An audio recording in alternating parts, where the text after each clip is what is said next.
Welcome to the Effortless English Show with the world's #1 English teacher, AJ Hogue, where AJ's more than 40 million students worldwide finally learn English once and for all, without the boring textbooks, classrooms, and grammar drills. Here's AJ with a quick piece to help you learn to speak fluent English effortlessly.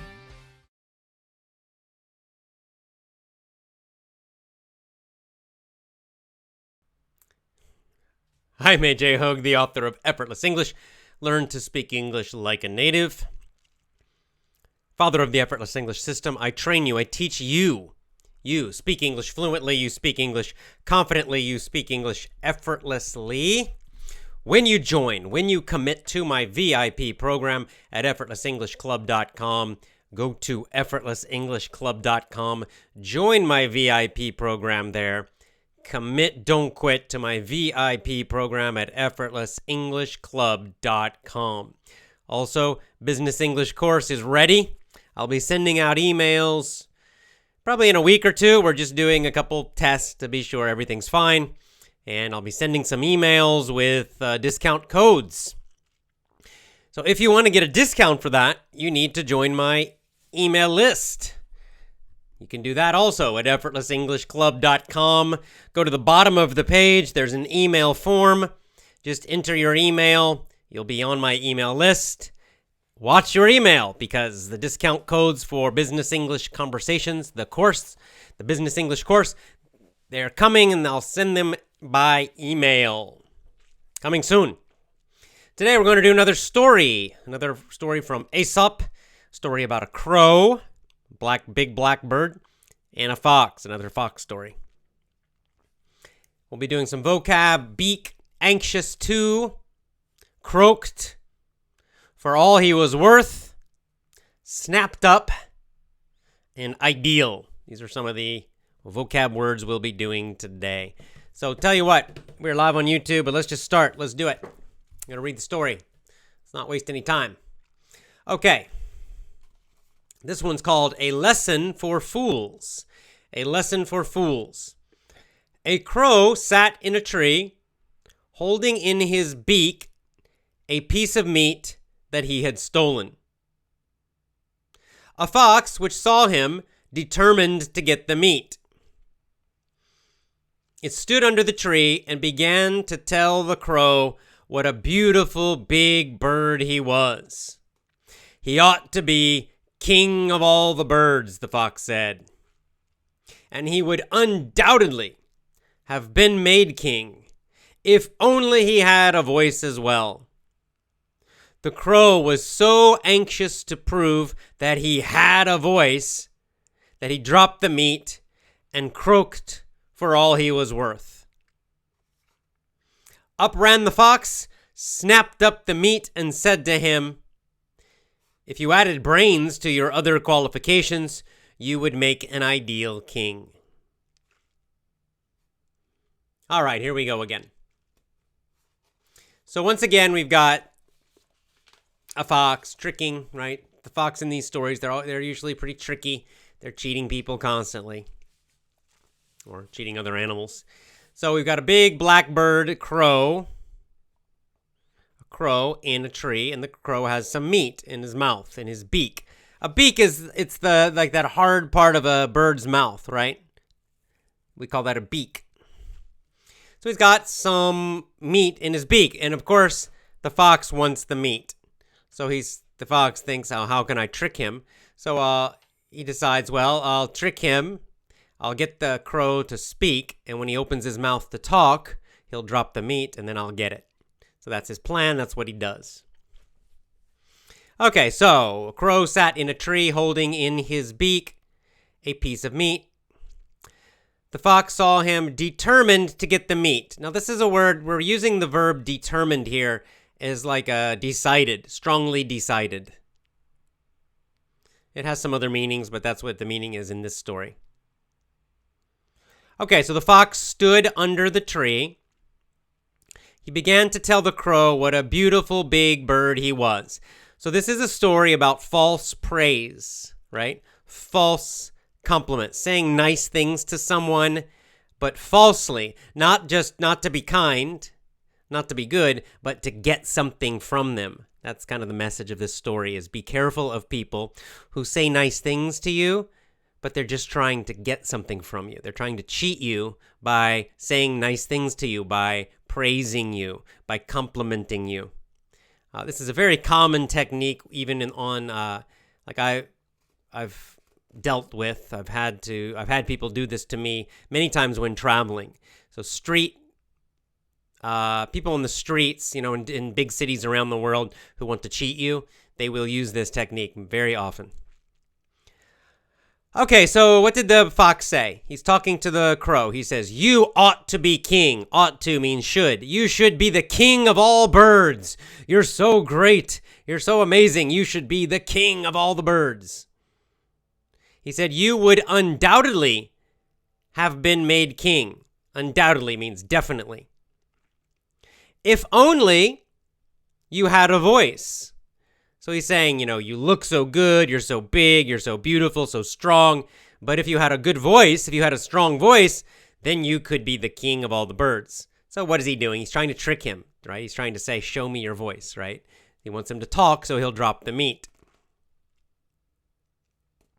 Okay, the crow was so anxious to prove that he had a voice that he dropped the meat and croaked for all he was worth. Okay, anxious to, this phrase. Anxious to. Now, this word anxious has a few meanings, kind of feelings. It describes an emotion, first of all. Anxious. Just the word, only the word individually. Anxious. Now, normally, the most common meaning of this word, anxious, is kind of like nervous, worried. Nervous and worried. However, it's often used like this, anxious to do something. Right? Anxious to prove he had a voice. I'm anxious to go on my trip. Right? I'm anxious to meet my friend. When we use it like this, anxious to do something, it actually more has the idea of excited to do something. Like looking forward to it. So it's maybe like nervous, but it's a little more like excitement instead of worry. I've noticed my mom, for example, uses this phrase a lot. You must be so anxious to go on vacation. And, if you know the main meaning of the word anxious, this seems strange. Why would you be nervous to go on vacation? Well, you're not, because the second meaning, especially in the phrase like this, anxious to do something, it actually means more excited. Not nervous, not worried. So anxious to prove he had a voice. He was so kind of excited, enthusiastic to prove that he did have a good voice. The crow says, "Oh, no, I have a good voice." And he dropped the meat and croaked for all he was worth. What's croaked mean? This also has a few meanings, but croaked is the sound that a crow makes. Rah, rah, rah. Is that sound. That's called, if it's a noun, that's called a croak. If it's a verb, that is to croak. So, right, what do crows do? They croak. Rah, rah, rah. It's just to make that sound is what that word means. And then finally, the last phrase, he croaked for all he was worth. Another idiom. If you do something for all you are worth, it means you use all your effort, 100% effort, right? Like he ran for all he was worth. It means he ran as hard as possible. He ran with all his energy, all his effort. I studied for all I was worth. It means you studied 100% with all your effort. Okay, so of course what happens? He starts croaking, rah, rah, trying to talk, show his good voice. He drops the meat, and the fox snaps up the meat. To snap up just means to grab it quickly. To grab it. So this, again, it's a two-word phrase. To snap up something, right? To snap up the meat means to grab it very fast. Snap up. Snap up something. Grab it very fast. And then, of course, like these foxes, after they trick somebody, they always like to laugh at them and insult them.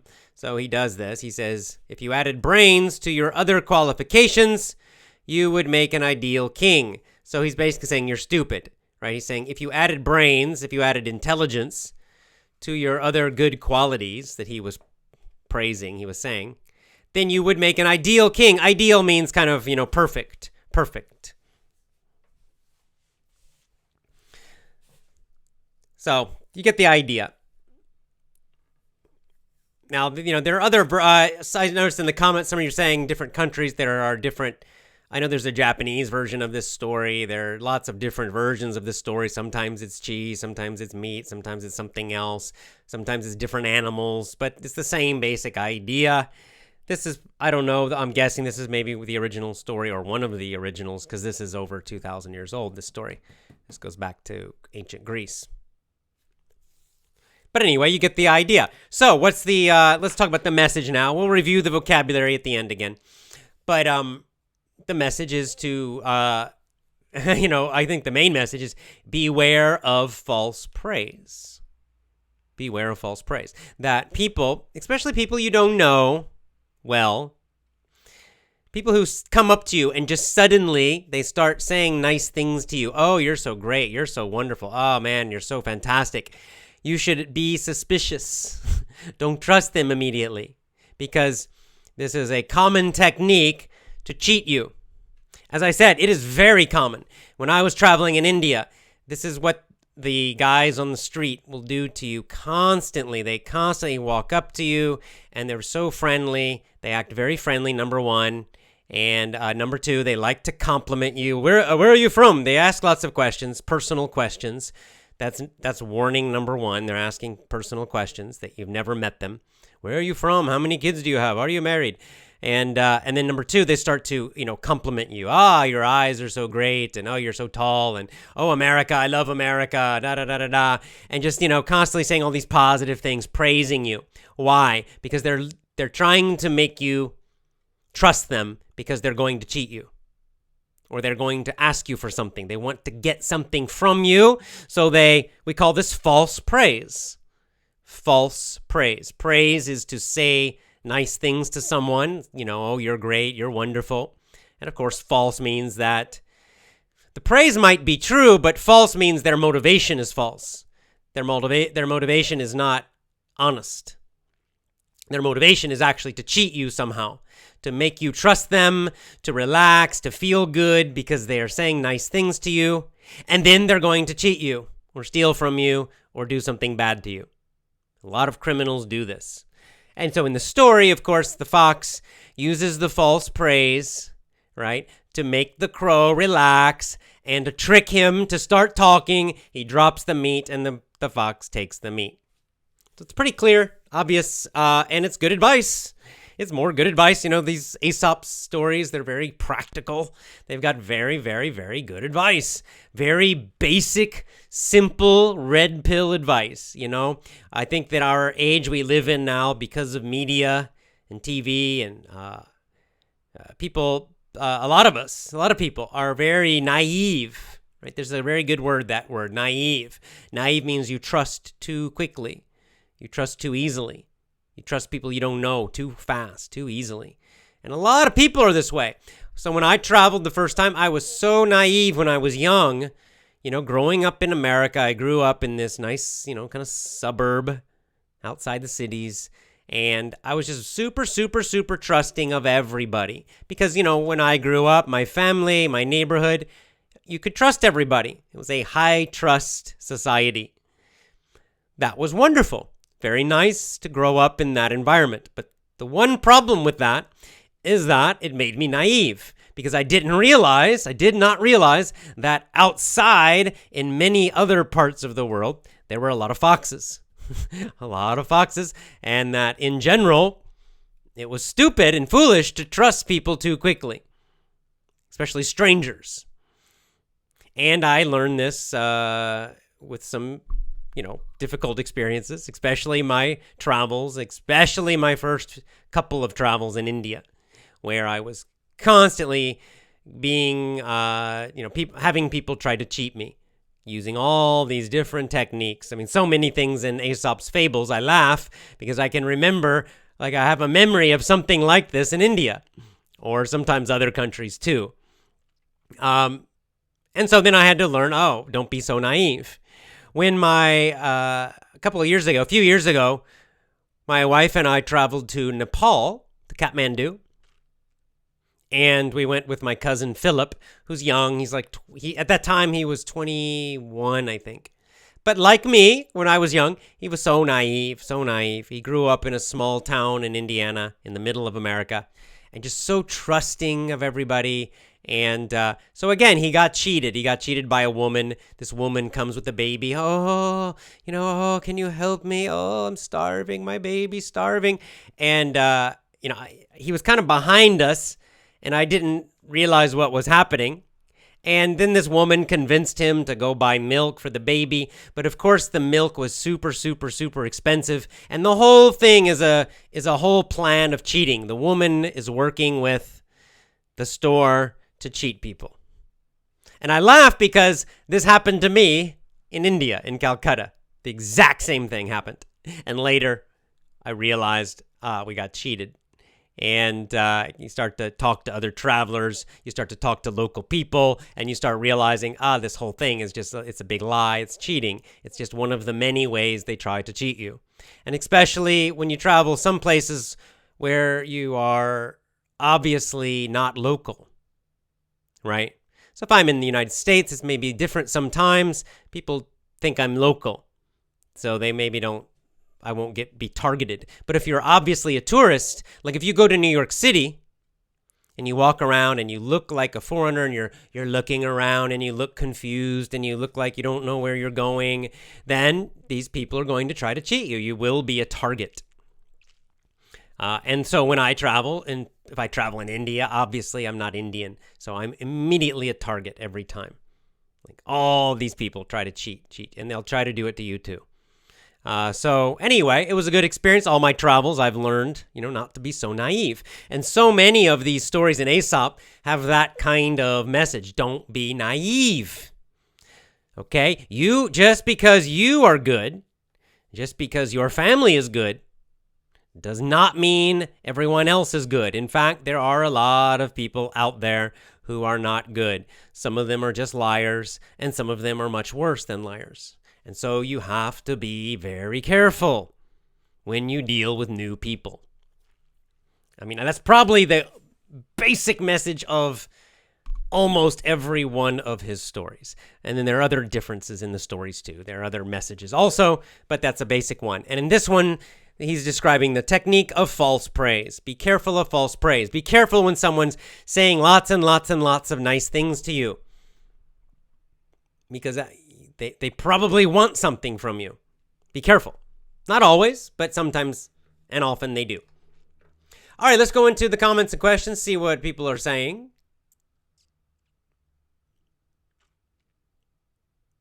Yeah, so a lot of people are saying this story is very popular in school, that they've heard this story or some version of this story. It is it is. I've heard this story as well. Yeah, a lot of you saying you learned it as a kid in school. Yep.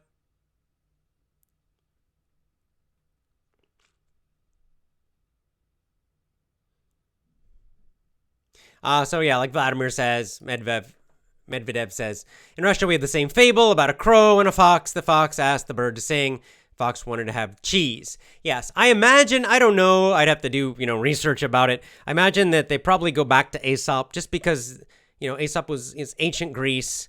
And so much of, especially Western, I would say, Mediterranean, Western culture, has its roots in ancient Greece.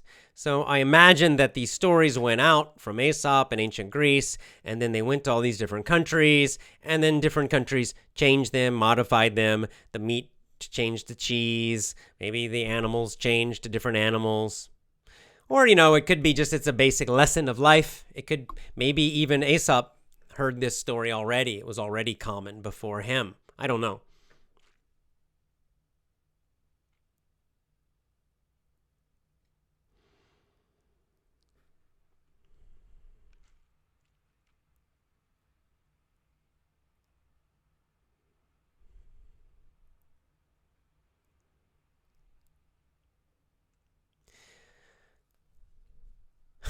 And Vladimir said he had to memorize this story and tell it in front of the whole class. Interesting.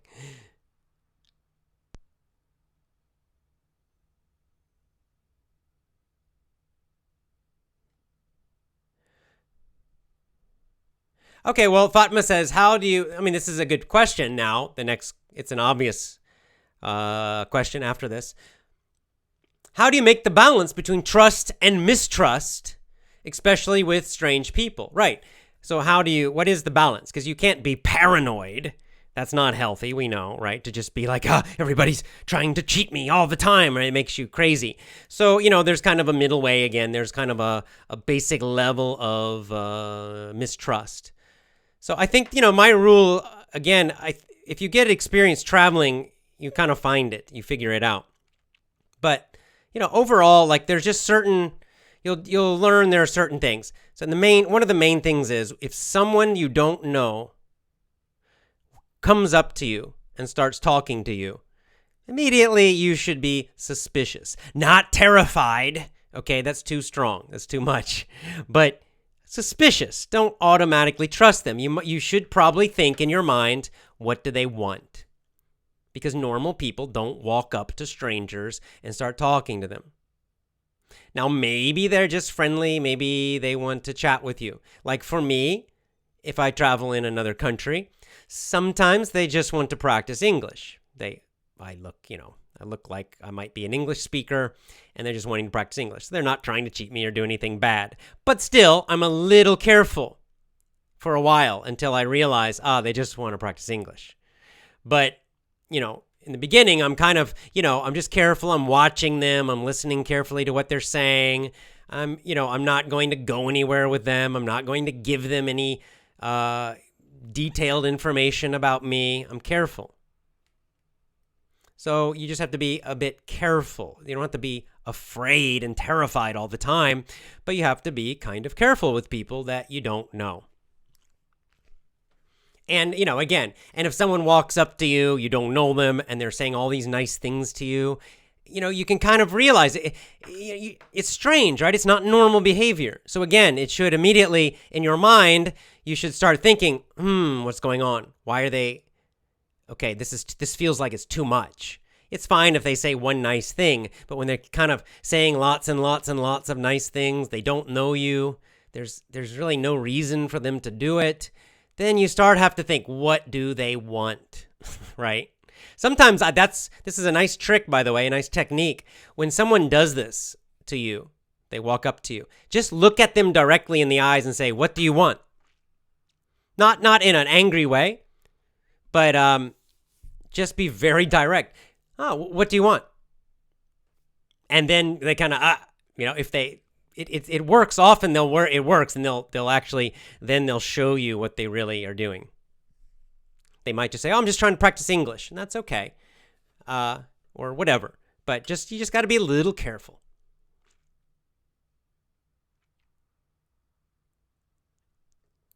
Yeah, like Nasser says, it's very strange. Somebody you don't know comes up to you and tries to be very nice. It's a common thing if you travel abroad. It is. It is strange. It's not always bad. Like I said, sometimes I've had people do it and they're just very friendly. Maybe they wanted to talk to a foreigner. They want to practice English. This happens. In America, this happens. Some Americans are very talkative, and if you're like standing in a line waiting at a grocery store, for example, they might just start talking to you, and they're just very friendly and outgoing. So you have to kind of know the local culture a little bit too, but there's still things you can tell. If they can be friendly, but if they start saying, oh, you're wonderful, too much praise like this is a bad sign. Or if they're asking you lots of details about your life, too many details, that's also a sign to be careful. You just learn these things.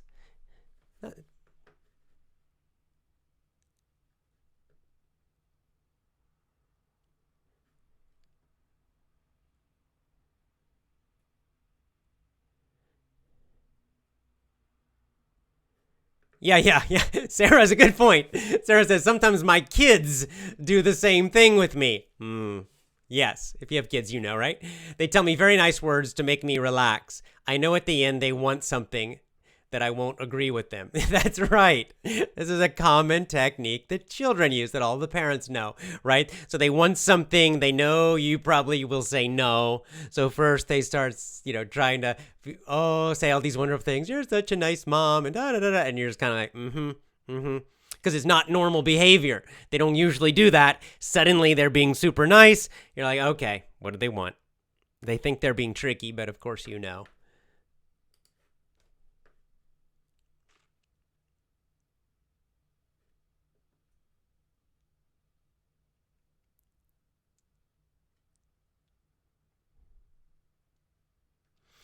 Yeah, I mean, like Khalifi says, that they're using human nature. Human nature likes to be appreciated, of course. We all like praise, of course. And we don't hear it a lot in our normal life. So, of course, they're using psychology against us. And this is what the fox was doing. Because, of course, we like to hear it. It will automatically make you feel good. If someone says, you're so smart, you're so wonderful, your clothes look great, and yeah, you got beautiful eyes, and what your wonderful hair, and whatever it is, it doesn't matter. Of course, automatically you start to feel good and it makes you relax. And that's what they're trying to do. So you just have to be. This is why you have to. This is what Aesop's telling us. There should be some little voice in your head saying, be careful, be careful.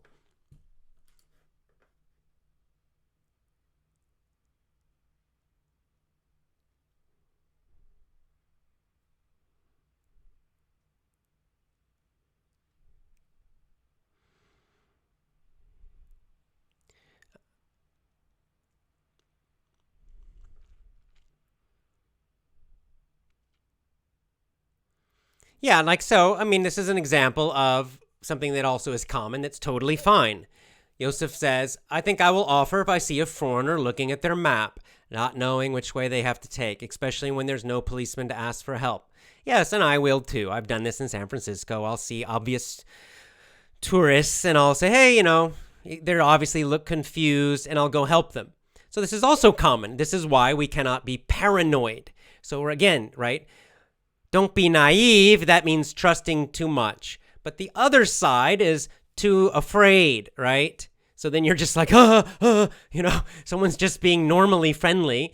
They're trying to help you find your directions or something. And you're, that's too much. So you have to find this middle way. And it is normal to kind of overreact. And again, like I'll use the India example because I started off very naive. So my first trip was 2 months. So I started very, very naive and was constantly people trying to cheat me every single day. And so what happened? I overreacted. I went too far the other direction because I started getting really angry and upset about it. And I became paranoid. Like I didn't trust anybody. I'm like, go away. Really, really kind of hard and unfriendly for probably another week or two. Maybe another week. And, but that didn't work, actually. It didn't actually work because the cheaters would use my anger against me somehow, and they would still bother me. They could see that I was being upset, and they saw that as kind of a weakness, and they would still bother me.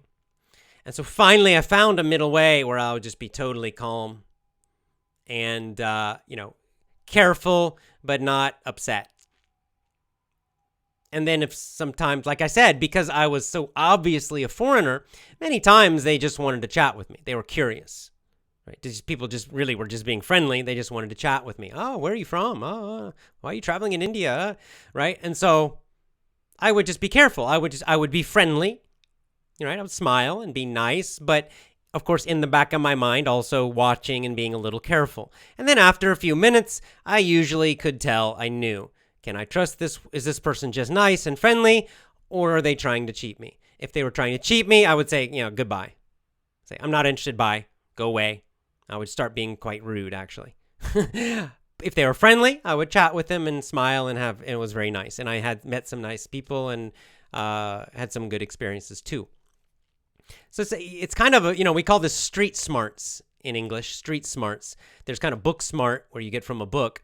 But street smarts only comes from experience. So, yeah, we all understand there's some middle way here. We can't go too far being afraid. We can't go too far being naive. how do you find the middle way is really experience. You need to experience this enough, and sometimes you'll go too far and sometimes not enough, and then you kind of find that middle way. And it comes with a lot of experience.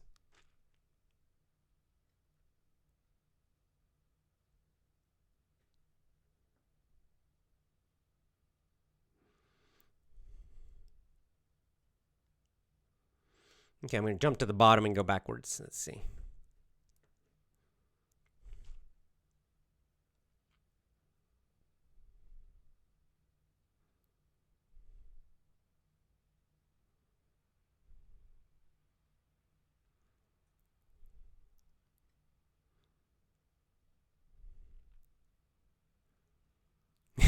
Yeah. Another example of family. Maruf says, I did this with my older sister. I went to her. I told her, do you know how much I love you, sister? She responded directly, what do you want?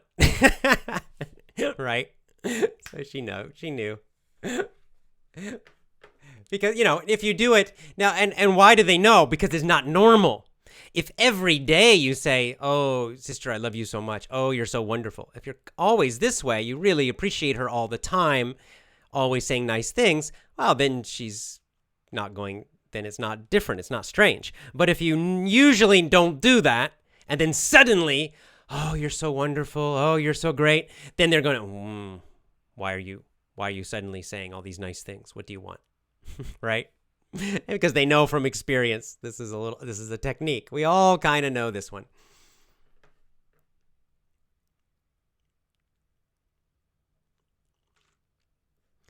Ma says, a famous anecdote says English people have the temper of a fox. Do you agree? I've never heard that, and I'm not sure what it means. So I have no idea.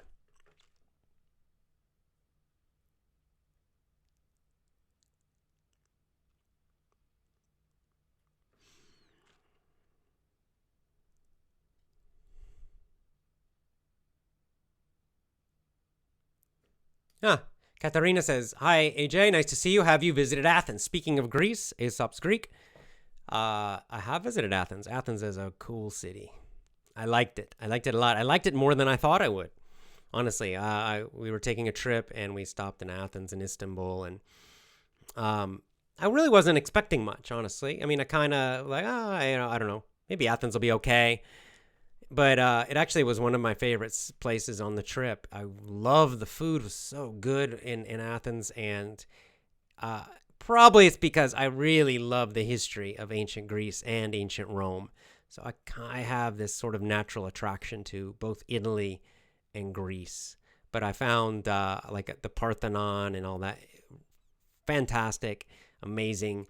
And yeah, I'd like to go back to Greece and see more of it. I only saw the city.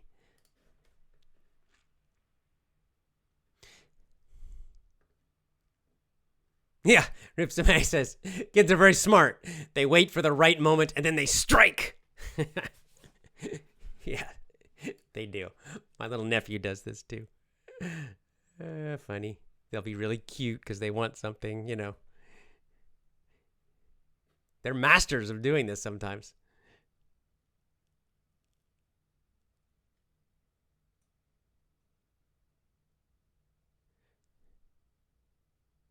Yeah, like Liana says it in a nice way, using a good word here. I think we have to be neutral with strange people. Yeah, that's a nice way to say it. Neutral, have equanimity. It's a little bit maybe bigger word to use, but neutral's a nice word. Kind of neutral, meaning you don't really trust, you're not afraid, you're just sort of aware, right? Even at work with colleagues, people are different. Not everybody understands kindness. Correct. It's well said. Very well said.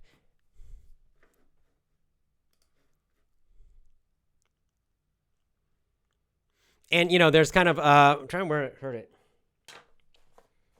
I don't remember. Taoist something. Anyway, there's, certainly in Buddhism, there's an idea of, like, there's a nice saying, it's kind of a general psychological saying, too, of, don't get too upset about criticism.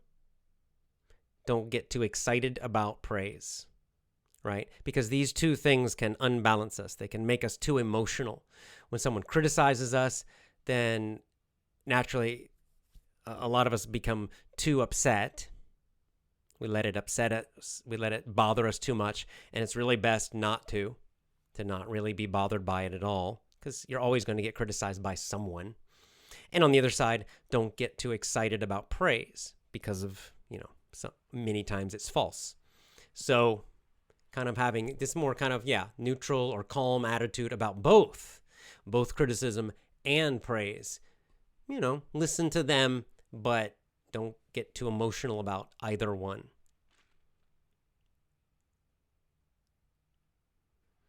Yeah, like Gloria says, I was the victim of something like that. Now people say, why are you so cautious? Well, sorry for them, but I need to be careful. Exactly. This is how you learn. I was the victim too. I got cheated so many times in my first few trips traveling, but I learned so much. Luckily, nothing serious, just a little bit of money, But it taught me a lot. And now I don't get cheated much because I kind of, pretty street smart about these things. It's always possible, but overall, I kind of recognize it more. I'm much more cautious when I travel.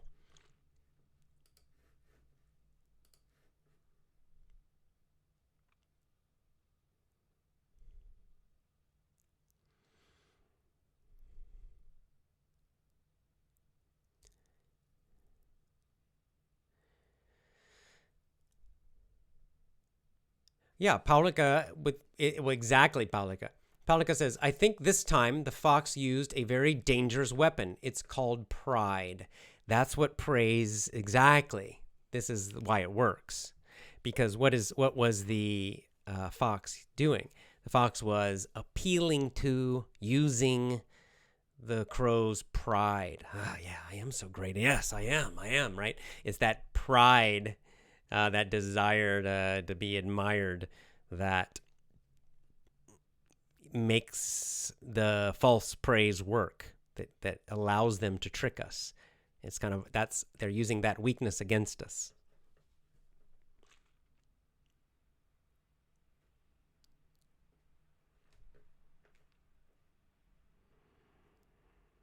Okay, let's see. Yeah, this is a nice, Man Buddha Toki says, for strangers, my trust point is 5 in the beginning. After that, the trust point depends on their behavior. This technique I learned from you. Thank you, dear coach. It's a very simple way to think of it. Like if you have 1 to 10, right? Let's say 1 means no trust. You're paranoid. And 10 means you're naive. You're super trusting.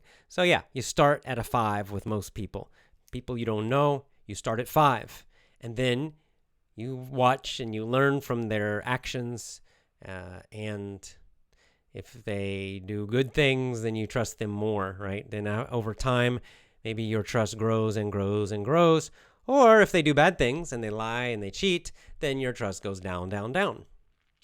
And so you adjust with time. And you kind of start in the middle, kind of neutral. It's a good way to do it. It's a good way to think about it.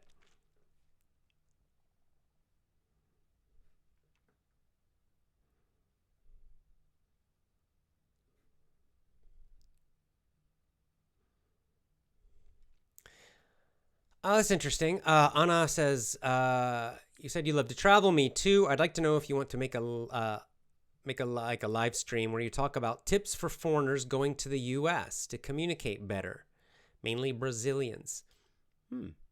Maybe I could. You guys could send me your ideas or your questions or your possible problems or issues traveling in the U.S. or topics you want me to talk about. I'd be happy to talk about that topic. Traveling in America.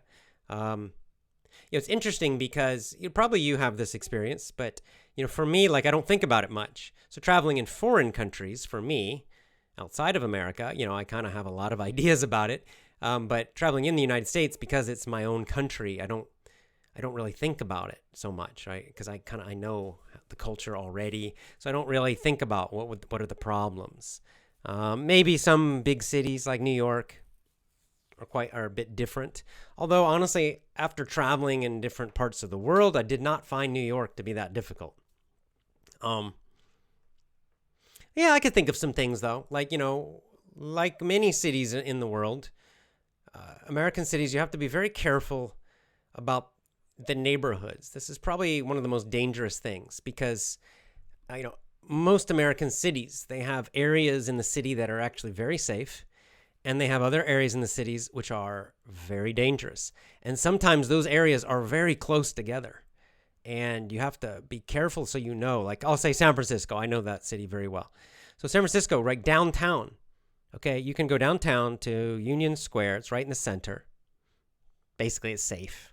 It's very safe.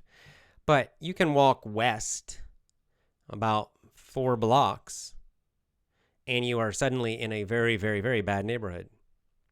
It's only 4 blocks.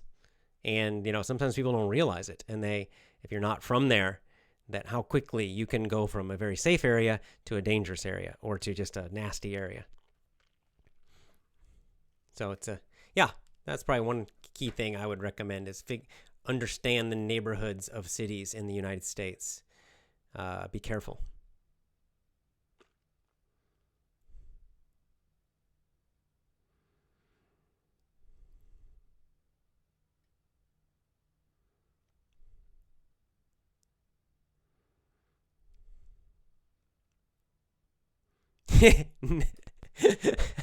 Yeah, another common thing.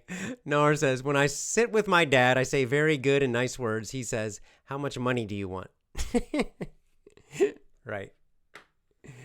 Yeah, parents know. They know. You can't trick them.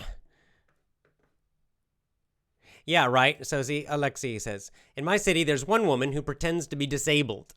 The entire day, she's crouching, begs for cash. At the end of the day, she stands up and walks like nothing happened. Yeah, this is very common around the world in cities where people, they're, and like in America, they'll come up and they'll tell a story about how their car broke and they need money for gas. And they tell it, and, if you're not local, you maybe feel, and they're so good at, I'll pay you back. And they tell this whole sad little story, right? And if you're not local, maybe it's that you feel, oh my God, okay. But you're local.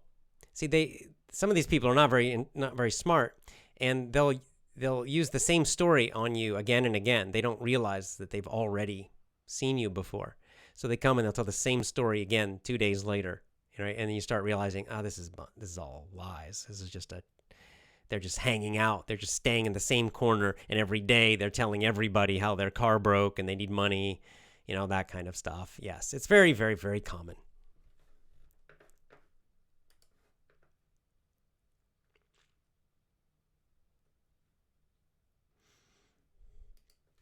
Zibanek says, I think you should do a history club about American history. It would be quite interesting. That would be interesting.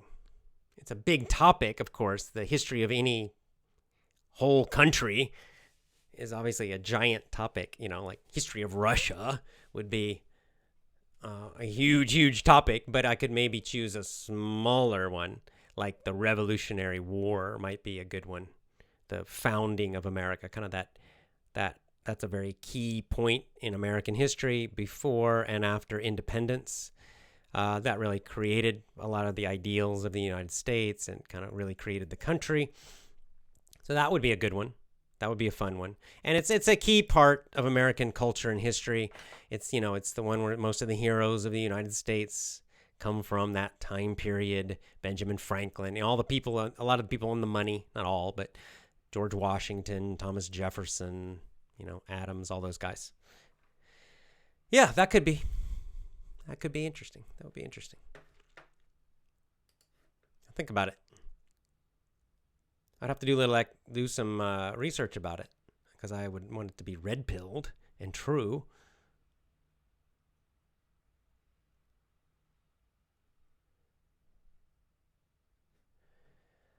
Hakeem Kimo says, I wonder, AJ, how did you spend your childhood? Where did you study just to follow your steps? Well, like I said, I grew up in suburbs. I moved around a lot as a child. My dad worked for a big company, IBM, and every few years we moved. It was not fun. We always lived in kind of suburbs, kind of outside of cities. But, like I said, I'm mostly in the South. I grew up in the South mostly. I did spend a couple of years up north, but most of the time I was in the South, but in different locations in the South during my childhood. Other than that, that was probably the worst part of my childhood, was all the moving. It was very stressful and painful, leaving friends and having to make new friends and new schools and all that stuff was not good. Besides that, it was a pretty nice childhood, very nice. Always lived in nice neighborhoods, good friends. My parents were quite nice. Yeah. I'd say overall a very typical suburban American childhood. I have good memories of my childhood.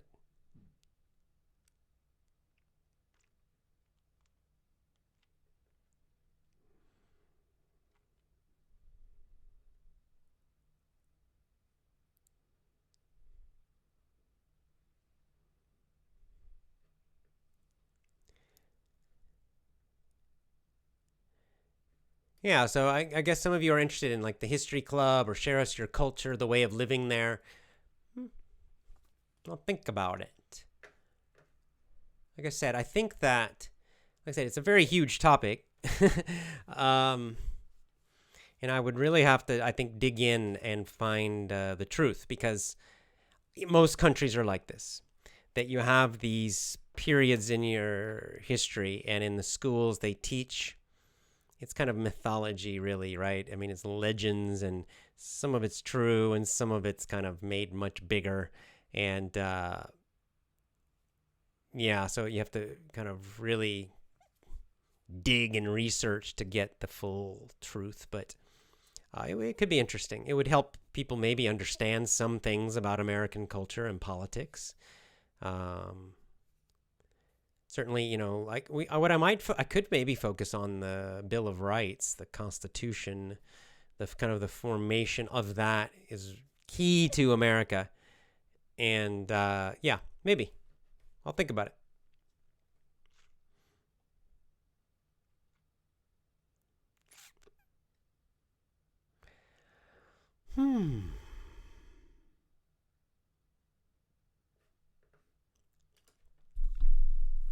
Okay, Pakistani says, I'm a huge fan of yours. Actually, I want to ask you if 1 hour of listening, quality listening, will improve my English speaking after 6 months. Improve? Yeah, definitely it will improve your speaking after 6 months.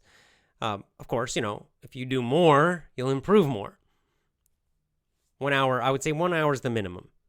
1 hour is the minimum to get some kind of decent result. Less than an hour a day is not great. Probably not enough to do much, but at least an hour. If you can do 2, it would be considerably better. At least 2.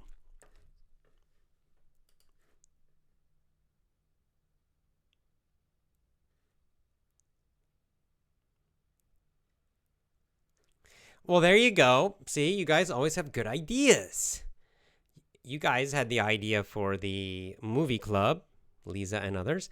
And Bakir has an excellent idea. We could do a book club related to American history. Now, that's a freaking good idea. That's a great idea. Because then I could choose a book about American history, and we could dive into that book, and then that book would kind of teach us things. And I could choose books that were, good, that where we'd really learn some great things about American history. That's a really good idea. American History Book Club. I like it. Okay, I'll think about that one. And then I could do all different time periods. We don't have to stay only in Revolutionary War. We could do the Civil War. For me, is very, very interesting. The Civil War is fantastic. And, as a Southerner, I'm sympathetic to the Southern side, not the Northern side.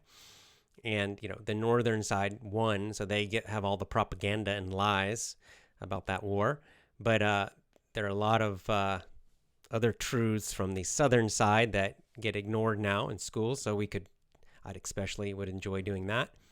And then even things like World War II and, Andrew Jackson, I find, is a really great American president. He'd be an interesting one. Read a book about him.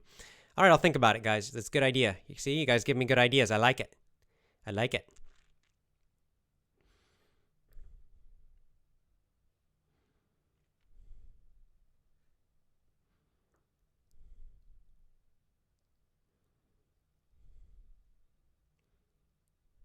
Oh, okay. Another Bakhtar Ahmed says, hi from Kurdistan. God bless you. Hope you have time to talk about the Tao Te Ching.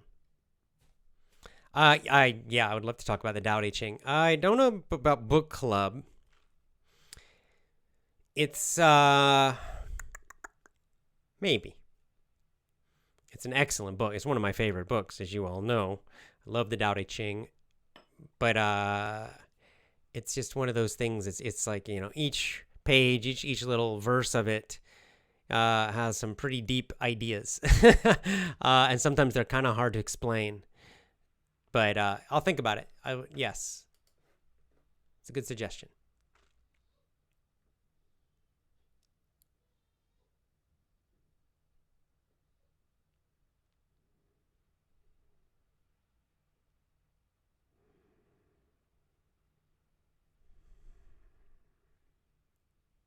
Yep. So Gloria gives a thumbs up about the book club for history as well.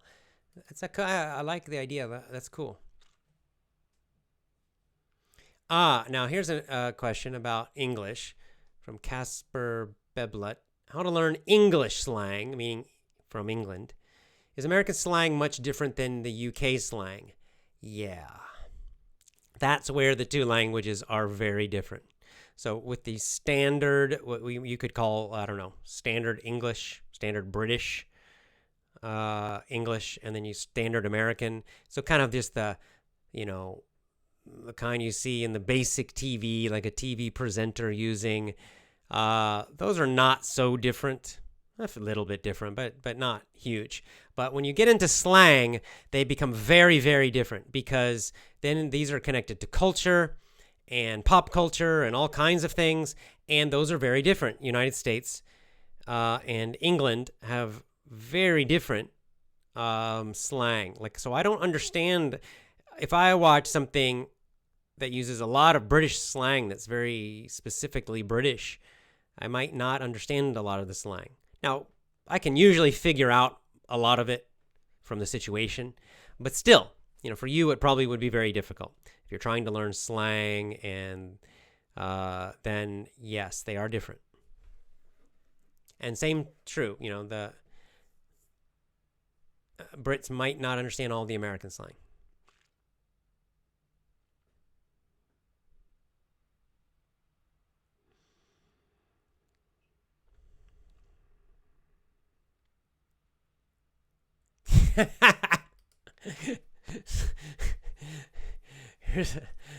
Zivanek says, our history club, from the Mayflower to corporate communism. Yeah, that could be the title of a series on American history, starting with the Mayflower, ending with corporate communism. From the beginning of the American Republic to its death. I would say it died certainly before. I would say American Republic died. People will argue about this, but certainly by World War I, it was dead. Some will say the Civil War is what killed the American Republic. Some will say it was the Federal Reserve, the banking system that started in 1913, and that was there's a good argument for that one. The Civil War is a good argument too, though. And others will say it was, World War I. Definitely by World War II, America was no longer really a republic. It had become a kind of corporate communist, which is a good phrase, system that no longer was really a republic anymore. Sadly, that's true. And nowadays, it's Brave New World now. Actually, we should say from Mayflower to Brave New World.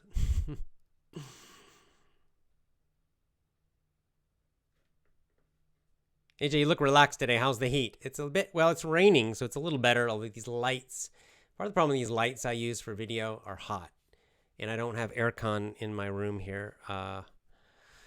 So after about 30 minutes, this room starts to get quite hot in the summer. In the winters, it's totally fine, of course. Now, see, Daniel has an interesting question. This is back to English. Which would you prefer to recommend? Listen to professional speakers or street style? I would say professional would be the first choice.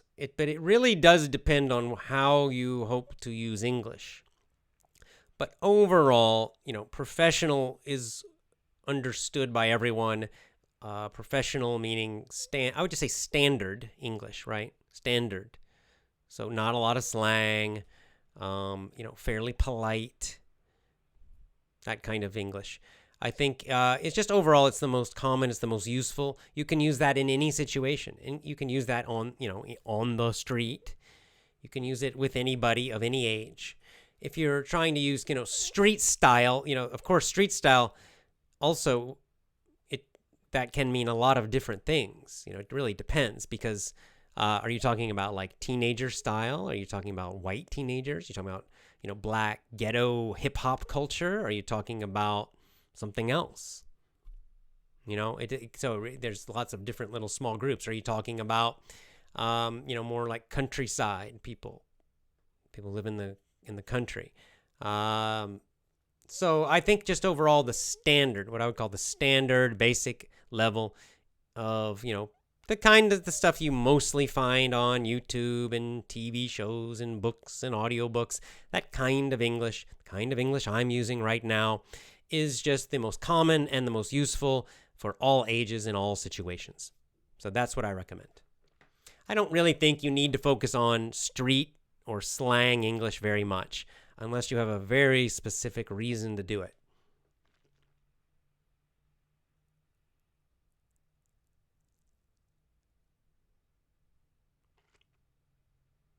Yeah, like Sergey says, I live in Hollywood, Florida. Not far away, we have luxury apartments. And just across the street, there's a bad neighborhood.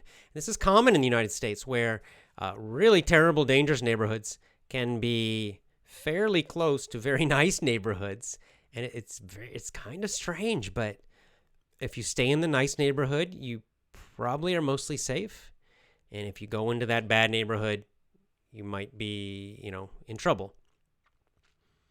So you'd have to be a bit careful. And this can be true in other countries, but it's less true. It's certainly, like in Japan, it's very different in Japan. All right, a couple more and I've got to go. Yeah, almost time to go.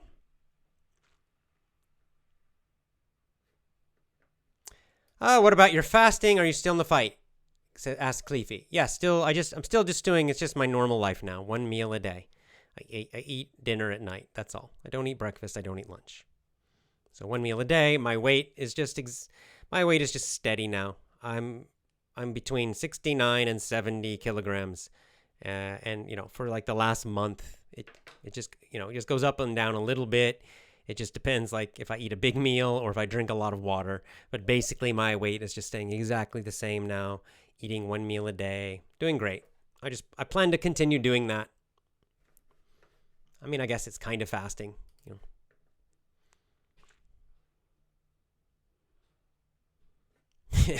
Yeah. Namaz joking. Let's do Honey Boo Boo for a movie club.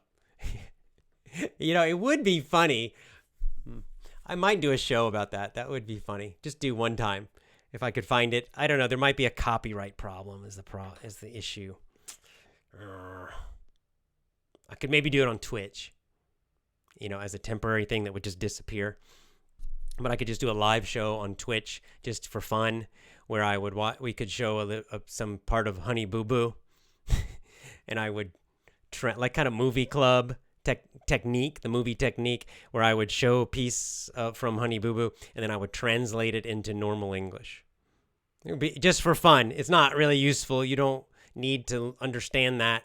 You certainly don't want to speak that way, but it could be kind of funny. Where I could do that, or I could do some like hip hop thing, and just really for kind of fun. Yeah, I'll think about it. I could do that. We could do it on Twitch. Not serious though. Leo says no snake fasting anymore. Well, I am No, this is the snake diet. See, the snake fasting approach is that when you reach your weight that you want, then you just eat 1 meal a day. So it's called OMAD, 1 meal a day. So that's what I'm doing.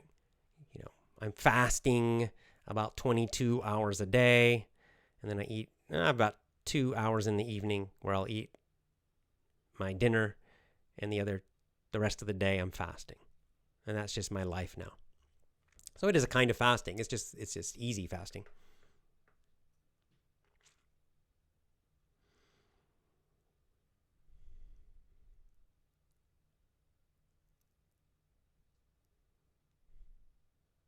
Oh yeah, people have noticed we made 1 million subscribers on YouTube. That's nice. Unfortunately, YouTube is cheating all their producers now. So most people never get notifications about my shows or anything. But yeah, it's nice. It's nice we reached 1 million. Thank you.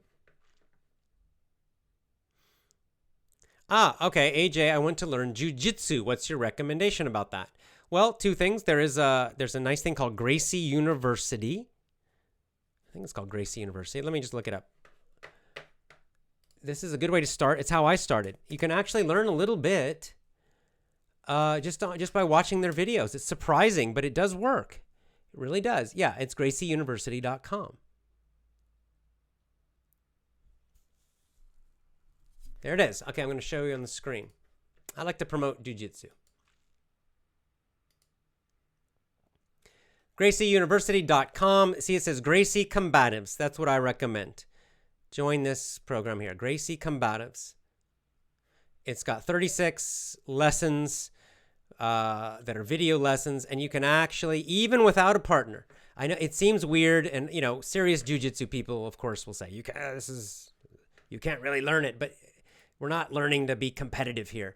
This is just learning for like some basic self-defense, getting the basic ideas of jiu-jitsu. You actually can do it using their videos and even just watching along and kind of practicing even by yourself. So gracieuniversity.com. However, if you really want to learn jiu-jitsu and get good at it, somewhat good at it, you of course need to go against other people. And so then you should find a gym, find a jiu-jitsu gym somewhere near you. You can use what I used to do is I used their videos as review, because I would go to class and we'd learn a technique, and especially as a white belt, beginner, they're kind of the same techniques. All the white belts learn the same techniques everywhere, mostly. So I would learn the technique at the gym, but maybe I forget some point, forget how do I grab with my hand. And so then I go and I would watch the videos to remind me of the small points, to remind me of the technique. I'd practice it a few times alone at home, just so the memory would be better. So then when I would go back to the gym, I can use the technique more. So that's what I recommend. You just have to try different gyms. If you have a few gyms in your town, my recommendation is try a few, because they have different feelings. Some of them can be very, very aggressive, and some of them are more focused on like MMA fighting, mixed martial arts. Some are focused on what's called no-gi, where it's more of an MMA style. Others are a little more traditional. Some are more focused on self-defense. Some are more relaxed and very friendly. So you have to find, it depends what you're looking for, what fits your style, right? So I've tried a few. There's one really good one here that I like a lot in Japan, and I've tried a few others, and they were okay. They were decent, but just not as friendly. I really like the one near me in Japan because they're just so friendly, and it's just a nice mix. They're competitive, but they're not crazy about it. So anyway, do that. Get Gracie University. It's a good way. All those things can get you started with jiu-jitsu. Brazilian jiu-jitsu I'm talking about.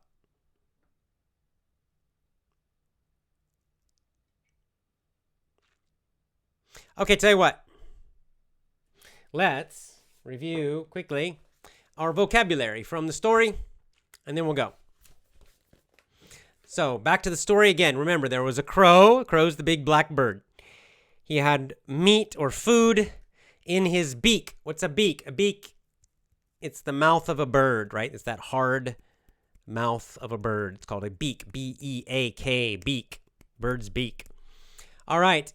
And the fox praised him, said, "You're so wonderful, but you need a good voice."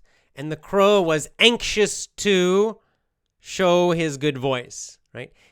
Anxious to do something. And in some situations, to be anxious to do something means to be excited to do it, right? We know that the word anxious can often mean worried and nervous, but in this case, in these kinds of situations, anxious to means excited or enthusiastic to do something. We have the word croaked, where it's just the sound that some animals make. It's just this kind of sound. Sometimes we'll say frogs croak. Brah, brah, brah. We say that a crow will croak. It's a sound like that. The noun is we call it a croak, or if as a verb, as an action, it's to croak. So the crow croaked, brah, and he tried to talk. He croaked for all he was worth. For all he was worth, meaning with all his effort. And then he dropped the meat, and the fox snapped up the meat. Snapped up. Of course, snap is this action with our fingers, but to snap up, using it with the word up, to snap up something means to grab it very fast. Grab it fast. Very quickly. And finally, ideal. The fox is laughing at him, said, "You would be an ideal king if you had brains." Ideal means perfect or almost perfect. All right, guys, that's it. Hope you enjoyed this story. We're back again tomorrow. Lots of love to you. As always, join my VIP program at effortlessenglishclub.com. Also get on Gab. We got our challenge going still. Keep doing the challenge. We'll talk more about that later. And join my VIP program. Commit, don't quit at effortlessenglishclub.com, effortlessenglishclub.com.